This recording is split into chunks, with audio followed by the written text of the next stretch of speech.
E aí pessoal, tudo bem? Mais um vídeo da TV Coiote no ar, hoje sábado, dia 27 de agosto de 2022, para comentar a respeito da entrevista feita ontem pelo Jornal Nacional com a candidata Simone Tebet. Foi a quarta e última da série de entrevistas realizadas pelo JN.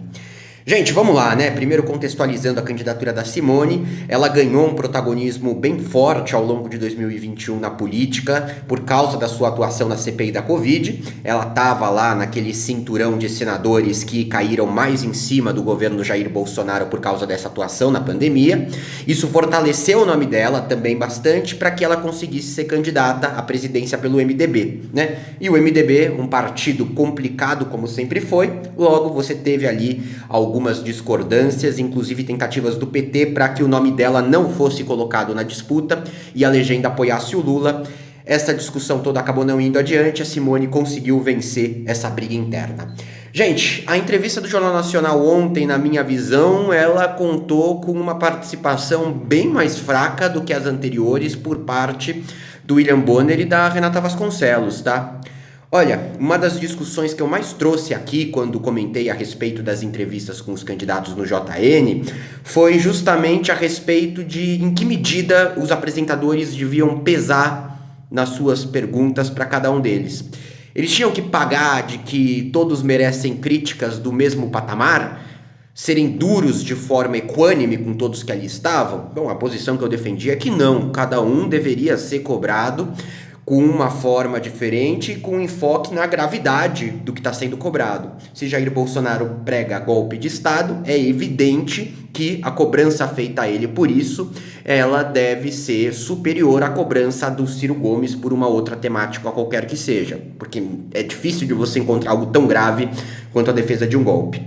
No caso da Simone, eu fiquei com a impressão de que você teve uma tentativa do William Bonner e da Renata Vasconcelos de pesar em algumas coisas para fingir que estavam realmente tentando tratar a pé de igualdade. Olha, gente, não há cobrança equivalente que possa ser feita da Simone Tebet do que você possa fazer do Jair, por exemplo. Não há. A gente está falando de pessoas completamente diferentes. Você não tem nenhuma cobrança que possa ser feita do ponto de vista ético e de caráter. Não há absolutamente nada até hoje contra ela nesse quesito. Bom, só que eles pegaram algumas pautas específicas e, na minha opinião, acabaram pecando por serem muito insistentes em umas perguntas que tinham uma resposta até que óbvia. Olha, principal que foi colocado, quase um terço da entrevista ficou focada nisso, em questionar Simone Tebet a respeito do racha do seu partido MDB. E sempre deixando ali como pano de fundo a questão de, mas se você chegar no poder, nem o seu próprio partido está muito unido no seu entorno. Quando você pergunta isso, você está ignorando, evidente, todas as características do MDB. O MDB é um partido gigantesco, ele caiu muito em 2018 com uma eleição de parlamentares muito abaixo do que era desejável, mas ainda é gigantesco, principalmente quando se trata do âmbito de eleições municipais. Tem grupos políticos, figurões extremamente potentes, e nunca o MDB se uniu de forma consolidada no entorno de um nome para a presidência. Isso não é uma novidade, certo? E foi exatamente dessa forma que a Simone Tebet encaminhou a sua resposta, deixando claro, sim, o meu partido, o MDB, ele é fragmentado, ele é fisiológico, isso é histórico. Entra aí também nessa sexta questão do machismo. O MDB é um partido dominado por homens tradicionais da política, inclusive, no geral, homens muito mais velhos, certo? Que aumenta esse peso.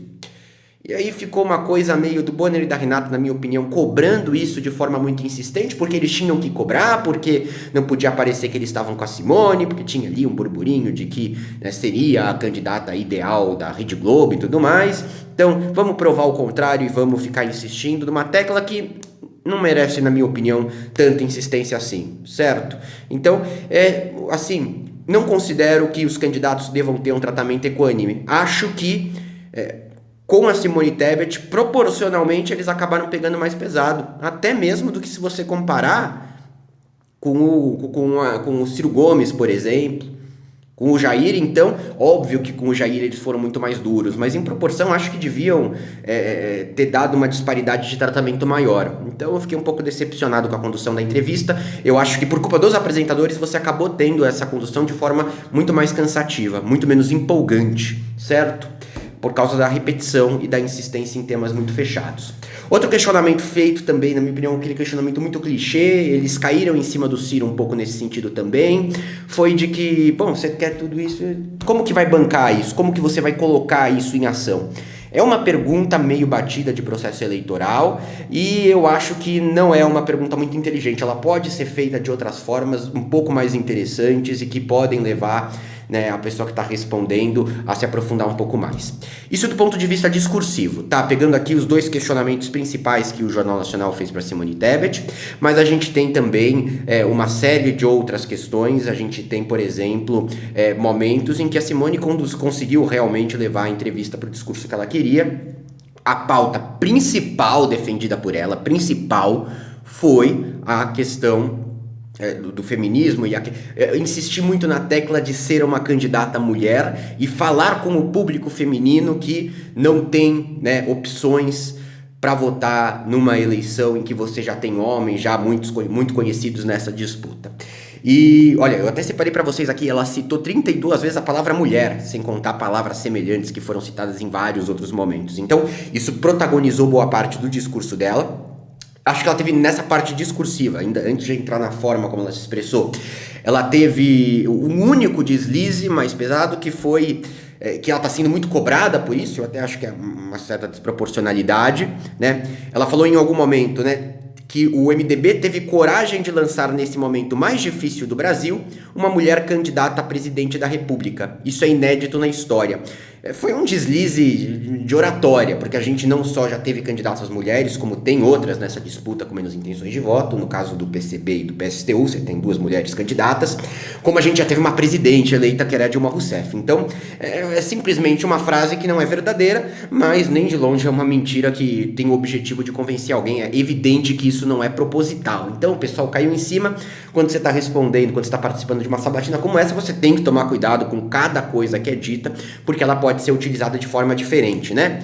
Se caiu, por exemplo, em cima do Lula sobre algumas frases que ele falou a respeito de MST e a área de agricultura, né? Que como um todo ele teria saído bem do ponto de vista de discurso quando falou sobre isso, mas ele deixou algumas brechas de segundos que podem ser cortadas e que podem ser compreendidas de forma que prejudique a sua candidatura, né? Todos praticamente em algum momento caíram um pouco nessa, e a Simone acho que foi só esse detalhe. Agora, gente, eu achei o discurso muito bem construído, foi mais do que qualquer das outras entrevistas a que mais focou em questões de propostas, tá? Acho que é natural que seja, primeiro porque você tem, no caso do Jair Bolsonaro e do Lula, uma tendência de cobrança mais forte a respeito da atuação deles nos seus governos, do Bolsonaro porque ele é governo agora, do Lula porque o PT ficou no poder por muito, muito tempo, numa época não muito distante, então acaba não tendo ali muito espaço para você entrar na discussão de propostas, tá? E aí, nesse escopo mesmo, se caíram boa parte das cobranças do Bonner e da Renata, né? De questionar propostas. E eu acho que isso também foi feito de forma fraca. Eu acho que você podia ter aprofundado a discussão de propostas mais. Acho que isso foi feito por parte dos dois no caso do Ciro Gomes, tá? As perguntas a respeito do leque de propostas do Ciro, elas foram mais bem formuladas.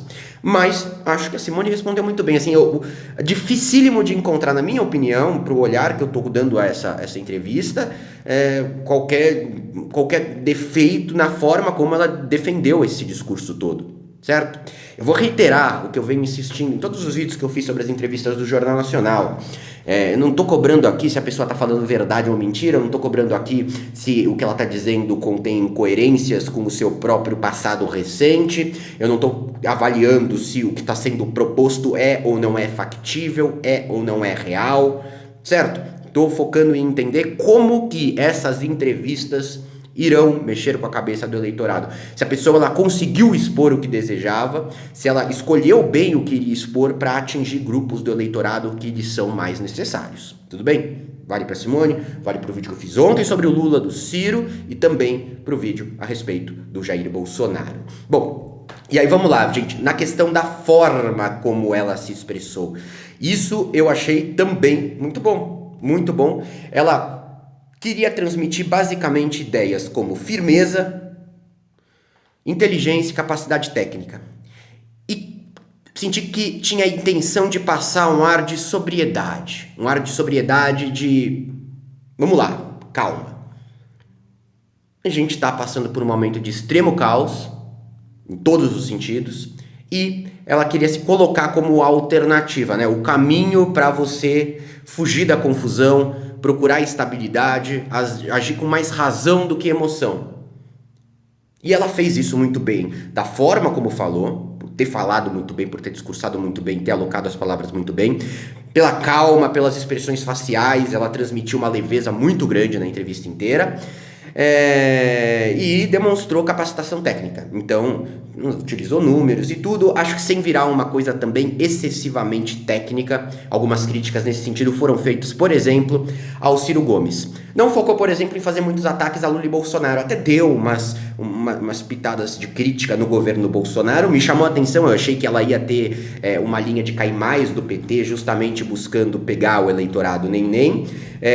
Acho que a estratégia escolhida não foi essa. Faz sentido, porque esse é um dos nichos que o Ciro Gomes vem apostando com bastante intensidade. E aí é o seguinte, gente. Olha, no vídeo de ontem fui categórico em defender a tese de que o Lula tem uma oratória, uma capacidade discursiva que a gente pode encontrar em pouquíssimas pessoas. É impressionante, é impressionante. E, em particular, a entrevista que ele deu ao Jornal Nacional tem, talvez, ali o seu ponto mais alto na vida do ponto de vista de discurso. Eu achei arrebatador, assim, a qualidade, né, da forma como ele transmitiu ideia e pode, inclusive, ter angariado votos de outros e ter animado os seus. Isso, naturalmente, ofusca todas as outras entrevistas, porque acaba ficando comparativo, tá? Simone Tebet tem uma ótima oratória, falou muito bem, mas não bate, não chega perto da capacidade discursiva do Lula, certo? É muito superior à do Jair Bolsonaro, por exemplo, inegavelmente. Então eu acho que tem que deixar isso muito claro. A entrevista ela não é uma entrevista isolada. Se ela falou muito bem nessa entrevista, acho que muita gente ficou com a impressão de que talvez não fale tão bem assim, porque faz o comparativo com o Lula. E aí a gente tem que ver como isso vai pesar no eleitor, tá? O grande problema dessa entrevista para ela, na verdade, foi um só, a audiência. A audiência ela foi muito inferior às outras, tá? Eu separei aqui para vocês.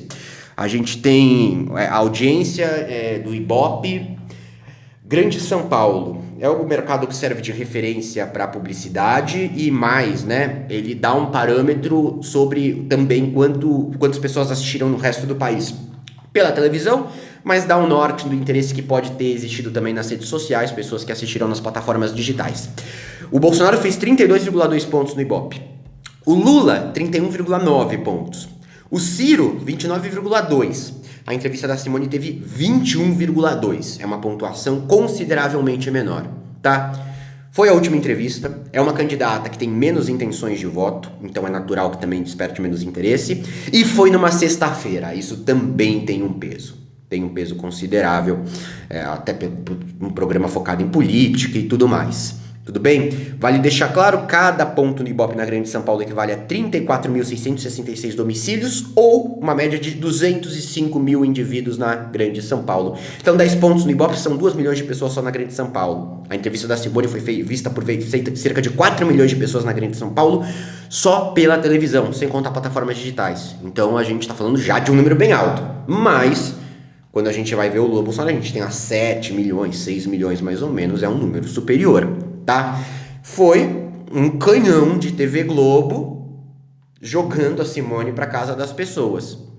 Ela tem se saído bem, eu não duvido que apresente algum crescimento nas pesquisas. Ela está bem baixo, caminhando de 1 a 3%, e aí isso pode ser muito representativo, certo? E eu tô vendo muita gente, eu sempre fui muito cético aqui, muito claro com relação a isso com vocês, no fato de que temos uma concentração muito forte entre Lula e Bolsonaro, e é difícil de você quebrar isso. A chance de um outro candidato ir para o segundo turno no lugar do Jair, por exemplo, hoje ela é considerada muito pequena. Eu acho difícil que isso mude. Nunca é impossível, nunca é. A gente vai ter um mês extremamente intenso agora. Só que as pessoas ignoram o peso dessas outras candidaturas do ponto de vista, inclusive, de chacoalhar a disputa para você ter, não, uma vitória em primeiro turno, né? Um desempenho melhor da Simone faz com que determinadas pessoas acabem decidindo votar nela, talvez mais do que votariam. Se isso é de 1 ponto percentual, 2, 3 no Ibope, não importa. Isso atrapalha na empreitada de uma vitória do Lula no primeiro turno, por exemplo. Então, tem que sim se dar um olhar fortíssimo a essas candidaturas, do ponto de vista de propostas, de debate público, porque elas estão ali, são opções, e do ponto de vista de estratégia eleitoral, porque elas podem criar esse impacto, inclusive indireto, certo? Então é isso, gente. Achei muito boa a atuação da Simone, pior a atuação do William e da Renata Vasconcelos. E eu não tô aqui julgando a proposta dela, não tô julgando incoerência nem mentira, como não fiz com o Lula, como não fiz com o Bolsonaro e como não fiz com o Ciro. E destaco também a possibilidade disso colocá-la como uma figura em ascendência na política a médio e longo prazo, após as eleições presidenciais. Ela fez um discurso muito focado em futuro e tudo mais, e eu não duvido que haja ali também algumas pretensões legítimas de você aumentar, levar o nome a um crescimento, inclusive para disputas futuras, majoritárias, ou então para o parlamento, não importa. E, bom, sempre foi conhecida, né? A pandemia levou e agora é uma grande oportunidade. Muito curioso para ver como vai ser no debate de amanhã da Band, justamente porque vai ficar mais claro a disposição dela de cair em cima do Lula e do Jair. Na entrevista, a preocupação foi expor o programa de governo. É isso, gente. Qualquer momento estou de volta com mais informações. Um abraço e até a próxima.